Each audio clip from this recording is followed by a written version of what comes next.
ساتوی پسرو وینو دا د شهیدانو کور دا د باتورانو کور دا د باتورانو کور دا د باتورانو کور دا د باتورانو کور ساتوی پسرو وینو دا د شهیدانو کور دا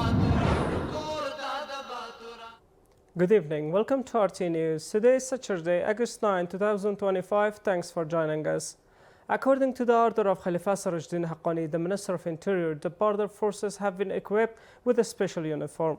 Mufti Abdul Mateen Qane, the spokesperson for the Ministry of Interior, stated that these forces are serving with full commitment and bravery in protecting the country's ports, airports, and other important border areas. Donald Trump, the President of the United States, has announced that he will meet with Vladimir Putin, the President of Russia, on August 15 of this year, the United States of Alaska. Trump stated that the purpose of this meeting is to hold talks aimed at ending the war of Ukraine, adding that the peace agreement between Moscow and Kyiv may possibly include a territorial exchange. 4 years ago, on the 18th of Assad, the city of Aibak, capital of Samangan province, came under the control of the Islamic Mujahideen of the Islamic Emirate during the Al-Fatah operation.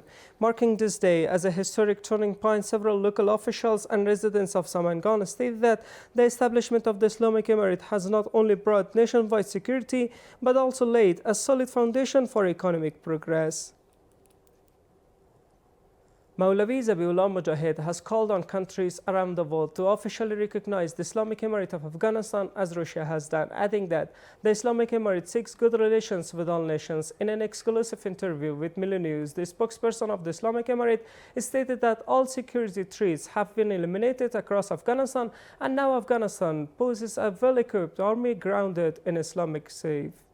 In an exclusive interview with RTA News, the spokesperson of the Islamic Emirate stated that Afghanistan, with limited resources but strong faith, defeated a global superpower. He added that the Islamic Emirate is committed to preserving the country's independence. We have highly dedicated individuals in our forces who believes that defending the homeland is both a form of worship and religious duty. Just as jihad and resistance against occupation were seen as obligations in the past, protecting the country today holds the same value. Such committed and well-equipped forces are rare in the world, and efforts continue within our available resources to further enhance their training. He also added that all security threats have been eliminated and Afghanistan has made significant achievements in various sectors. He says that the Islamic laws are now being properly implemented across the country. Islamic Sharia remains the foundation of our legal system. Court rulings are based on Islamic Sharia, which has long existed but is now more strongly enforced and properly implemented across Afghanistan. The country has never had a law apart from Sharia, while the past 20 years saw some interfaces. With the return of the Islamic Emirate, Sharia law has now been fully restored and further strengthened. Mr. Mujahid says that the Islamic Emirate seeks relations with all countries and adds that discussion with the USA regarding the handover of Afghan embassy to the Islamic Emirate have not been yet reached any conclusion. Russia has shown understanding of Afghanistan's situation and has taken a step forward. We hope other countries will also act with courage and officially recognize Afghanistan. While we maintain diplomatic engagement and official interactions with several nations, some remain silent on formal announcements. Maulavi Zabiullah Mujahid added that the Islamic Emirate is addressing the issues of Afghan refugees and urges the host countries to stop forcibly deporting Afghan refugees, allowing them to return to their country voluntarily. The United Kingdom, Germany, Australia, Italy and New Zealand have strongly condemned the Israeli cabinet's decision to occupy the Gaza Strip in a joint meeting. The statement warned that the move poses a serious risk of violating international humanitarian law. In Balkh province, a scholarly and literary gathering was held to promote the proper implementation of the orders and directives of the Excellency Amir al-Mu'minin Hafazahullah and to uphold Islamic values. The event was attended by Maulavi Amanullah Mustaghfir, head of the Department of Recitation at the Ministry of Information and Culture, Mullah Muhammad Yusuf Wafa, Governor of Balkh province, the Director of Information and Culture, and hundreds of residents from Mazar Sharif city and districts. The head of the Department of Recitation in the Ministry of Information and Culture explained the new law approved by the Excellency Amir al-Mu'minin Hafazahullah regarding poetry gatherings, and added that this law is considered the best Sharia-compliant regulation for organizing poetry and literary events.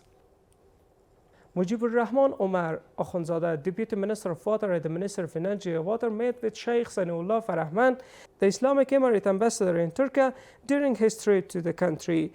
In this meeting, Mujibur Rahman Omar Akhundzada, whilst speaking about water management in Afghanistan, requested the Ambassador of the Islamic Emirate to encourage Turkish companies to invest in the country. A meeting of the Technical Committee of the Economic Commission was held under the participation of the members of the Commission, and in this meeting, the proposal to writing message about electricity conservation on the walls of Kabul city was discussed, and after comprehensive review, the proposal was approved and referred to the Economic Commission for a final decision. In this meeting, the designated committees also presented reports on the amendment of the State of the National Workers' Union, the status of the union's properties, the issuance of work permits, and the water transfer project from the Panjshir River to Kabul, which were approved by the Technical Committee and sent to the Economic Commission for final decision-making. The General Directorate of Customs of the Ministry of Finance has announced the installation of over 200 security cameras at the 6 customs directorates across the country. According to the Ministry of Finance, these cameras have been installed and activated at the customs offices of Turkhan, Dandapatan, Khost, Ghulam Khan Port, Nimruz Province Port, and the laboratory of the section of the General Directorate of Customs to ensure greater transparency in operations. Mullah Nuruddin Turabi, in a meeting with the head of the Women and Children Charity Foundation, signed a memorandum of understanding for cooperation worth more than $16,000. According to this memorandum, the foundation, with the support of the World Food Programme, or WFP, is expected to distribute food supplies to 1,600 families in various districts of Nuristan province.